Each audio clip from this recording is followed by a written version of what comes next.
السلام علیکم. کله چې موږ یو لرنا جوړه کړه الحمدلله 10,000 کسانو پکې ساين اپ وکړو د افغانستان نه. دا یو غټ مقدار دی چې 10,000 کسان یو پلیټ فارم ته راځي هلته غواړي درس ووایي. لیکن یو مشکل ما ولیدو چې اکثر کسان درلود هغه د کمبود د انټرنیټ و او دوی غوښتل چې واقعا راشي درس ووایي. بل مشکل دا و چې ډېر خلک عادت نه دي څنګه آنلاین درس ووایي، دوی غواړي یو فزیکي استاد سره کښېني. نو د دوه مشکل حلولو دپاره موږ الحمدلله په خلیفة الله په اول سره کې د یو لرنا فزیکي سنټر خلاص کړی دی. تاسو کولی شئ هلته لاړ شئ او دا سنټر د نورو سنټرونو په شانتې نه دی، ځکه موږ دلته هدف دا دی چې موږ ډېر خلک راټول، د هدف دا دی چې موږ کم خلک راولو، ښه تربیه کړو او جامعې ته وړاندې کړو، هغه پروګرامونو ته ورکړو چې کوم نور سنټرونو کې نشته دی. نور سنټرونه ماشاءالله ښه کار کوي، لیکن موږ یو بل پلان لرو. دلته به تاسو ته انشاءالله انټرنیټ امکانات وي، دلته به جدا میز وي چې خپل تاسو پریکټس پکې وکوئ یا بیرته یو لرنا ته لاړ شئ نور اضافه درسونه پکې ووایي.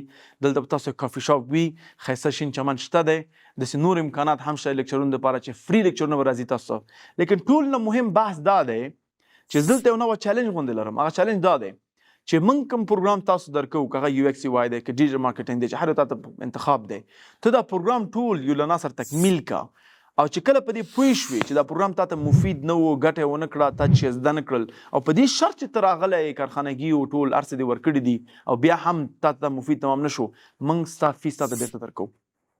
دا چیلنج قبول کړه. ته کولی شي چې دا چیلنج قبول کړې چې فراشي او ډیر مفید پروګرامونه دي. هغه پروګرامونه موږ ډیزاین کړي دي د دنیا مختلف ملکونو په کتو سره، دنیا حالت په کتو سره، د آنلاین فریلانسینګ انډسټري په لوستو سره موږ داسې پروګرامونه ډیزاین کړي دي چې هغه تا د یو ځای نه بل ځای ته ډېر کم وخت کې وړي.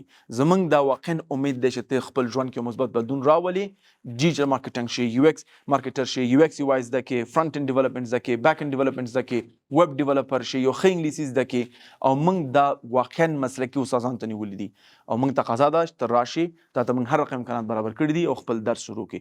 که احیانا دا پروګرام تاته مفید نه و، کولی شي خپل پیسې بیرته واخلي، که وخت دې ضایع شوی دی، وخت ضایع تاوان به هم درکوم.